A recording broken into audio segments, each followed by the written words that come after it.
Bonjour les amis, nouvelle vidéo aujourd'hui et cette fois-ci on va quitter un petit peu les thèmes un petit peu compliqués à écouter et on va partir bien sûr sur le déclin français, sur le génie français, sur notre industrie. C'est un point extrêmement important, vous le savez, nous avons abandonné bien sûr toute ambition d'avoir une industrie forte, mais surtout une industrie de défense. Au moment où le monde s'embrase, eh bien, la France paraît bien faible. Et à ce propos, le PDG de Dassault a pris la parole. Et écoutez bien ce qu'il va vous dire. Et j'aurai aussi un nouveau extrait d'Arnaud Montebourg qui a pris également la parole par rapport à la trahison de nos élites par rapport à notre industrie. Mais juste avant, bien sûr, de voir tous les extraits, n'oubliez pas, comme d'habitude, de vous abonner, le pouce, le commentaire, le partage, le boost de la vidéo. Je remercie tous les donateurs et je remercie tous ceux qui m'ont suivi sur Patreon. Vous avez du contenu exclusif et je suis content parce que je vois tous vos commentaires et je vois que ça vous plaît énormément. On regarde ça et on en parle juste après.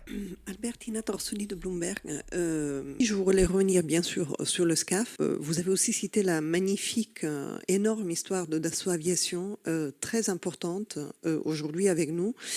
Mais si vous n'arrivez pas à faire cet avion, est-ce que Dassault Aviation, dans un pays en crise, parce que ça c'est la réalité de la France aujourd'hui avec sa situation budgétaire et un fin de mandat très compliqué pour le président de la République, est-ce que vous n'allez pas vous-même risquer ce qu'on appelle en anglais irrelevance? J'étais à Davos cette année. Le SCAF était vraiment le projet, la risée de tous ces gens-là, vraiment symbole du déclin d'une Europe qui n'arrive pas à se parler, pas à se mettre d'accord, mais un peu votre vision au-delà d'aujourd'hui et demain, qu'est-ce que ça pourrait vouloir dire pour Dassault Aviation? Quel est l'avion de combat efficace qui a été fait par l'Europe? Il n'y en a pas. Le seul, c'est le français.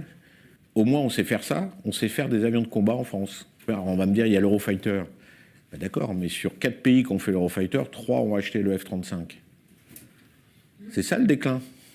Alors, est-ce que je crois encore dans Dassault? Croyez-moi, la réponse est oui. Et nous devons tous croire en Dassault. Nous devons surtout croire en nous-mêmes. Sa réponse, elle est froide, mais à la fois magistrale. En gros, pour résumer sa pensée, quel projet européen a abouti? Quel projet européen a montré l'excellence? Aucun. L'Union européenne n'est pas un pays. Et la France, par Dassault, par ses entreprises, par son savoir-faire, par ses employés, par ses ouvriers, a démontré et montrera encore son génie.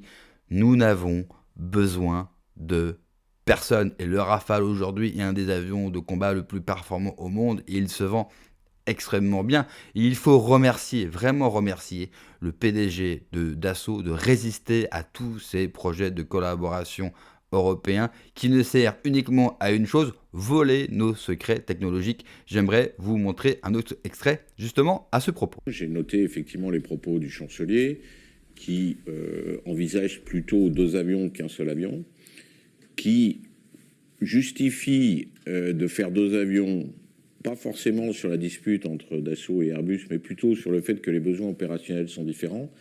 C'est ce que je lis dans la presse, hein, je n'ai pas rencontré le chancelier.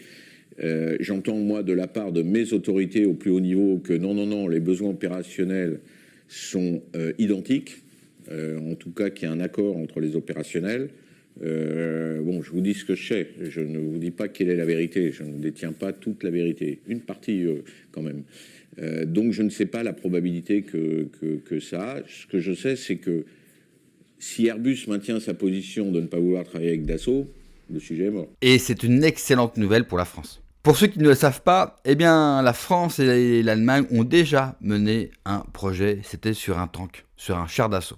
Et vous savez ce qu'il s'est passé? Eh bien, ce char d'assaut est tout simplement pas utilisable sur un terrain de guerre à haute intensité.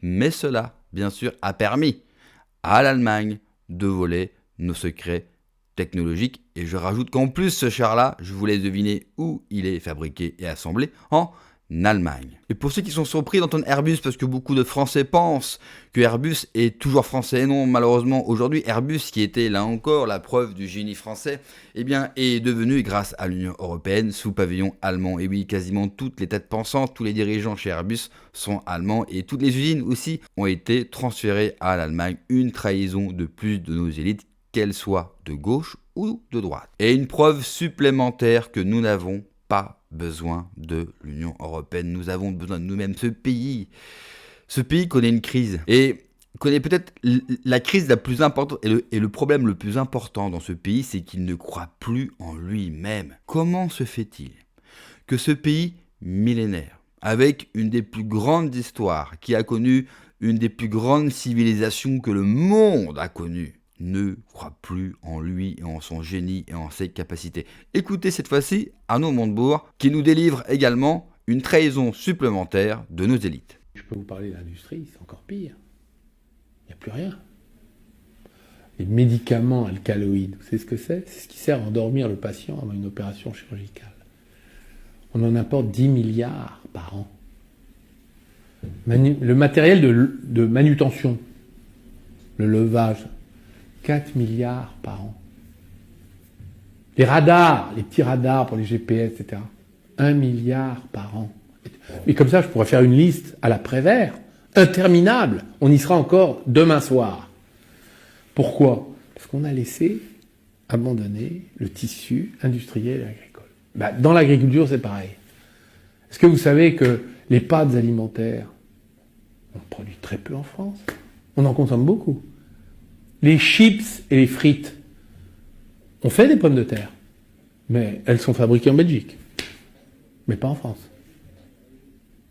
Le saumon, 1,5 milliard par an, presque 2. Le saumon, c'est 98% importé. L'huile d'olive, incroyable. Donc on a abandonné. Donc nous on a dit, on refait. Comprenez? Ça, les équipes du Made in France. Je respecte beaucoup Arnaud Montebourg parce qu'il fait partie de ces rares hommes politiques qui connaissent le terrain parce que lui-même est un chef d'entreprise. C'est-à-dire qu'il a commencé par être un politique et ensuite il est devenu patron d'entreprise et défenseur du Made in France. C'est-à-dire que lui connaît la réalité, il sait de quoi il parle. Et vous le savez, il a été souvent invité en commission. Et d'ailleurs, ça a fait grand bruit parce qu'à chaque fois, il ne se déplace pas pour rien. Et souvenez-vous de son témoignage sur le prix de la trahison de la France. Écoutez, on a perdu en 15 ans Arcelor, leader mondial de l'acier. Péchinet, leader mondial de l'agriculture. Alstom, un des leaders mondiaux de l'énergie. Technip, un des leaders dans l'oil and gas. Lafarge, le ciment donné aux Suisses. Alcatel, détruit, vendu à Nokia. On aurait pu racheter Nokia, on était plus haut qu'eux. Je ne vous parle même pas de Essilor. C'est ça le résultat. Et on sort mon décret quand il y a Carrefour qui risque d'être acheté par Couche-Tard. Je suis réveillé. Donc vous êtes une commission d'enquête sur la souveraineté. Souveraineté, ça a un sens. C'est que ça, si vous voulez, quand vous perdez tout ça en 15 ans, il ne faut pas s'étonner s'il n'y a plus de PME en France, que les PME travaillaient pour ces boîtes-là. Mais tous les dirigeants, là, je vais dire aussi un mot, parce qu'on accuse les gouvernements, mais les présidents de ces boîtes-là, est-ce que vous connaissez le tarif de la trahison de la France? C'est entre 10 et 15 millions.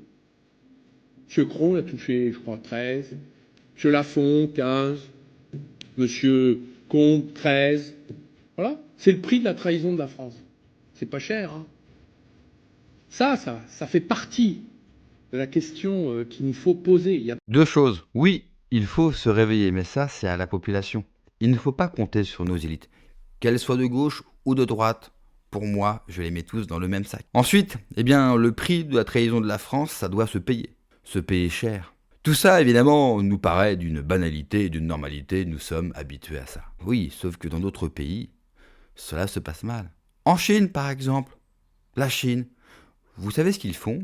Ils envoient leurs dirigeants dans des camps de rééducation. Ou alors, ils les pendent, publiquement. Le message est ainsi, incisif, direct, sans blabla inutile. Seule la Chine prévaut. Vous savez, souvent, on me demande quel est mon projet, quelle est mon position politique. Pour des droitards, je suis un populo-conspi, pour d'autres, je suis un gauchiste, pour certains, j'ai été même un communiste. Vous savez, pour moi, l'unique chose qui compte, c'est la France. La France prévaut sur tout. Peu importe qui nous sommes, peu importe nos idées politiques. Souvent en France, on se demande mais qu'est-ce que c'est que l'identité? Qu'est-ce que c'est que l'identité française? Moi, je vais vous dire ce que c'est pour moi l'identité française. C'est un héritage.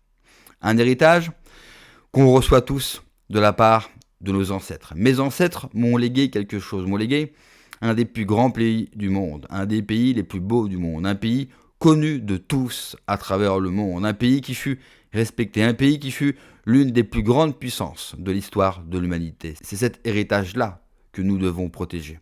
Et pour le protéger, eh bien, il faut faire comprendre à notre bourgeoisie, à nos grands dirigeants, à notre classe politique, nous, peuple, il faut leur faire comprendre que si ils sont amenés, bien sûr, à trahir l'héritage français, eh bien, la sentence doit être irrévocable. Merci d'avoir regardé la vidéo, les amis. N'oubliez pas, comme d'habitude, de vous abonner, le pouce, le commentaire, le partage, le boost de la vidéo. Prenez soin de vous, que Dieu vous protège. Allez, ciao.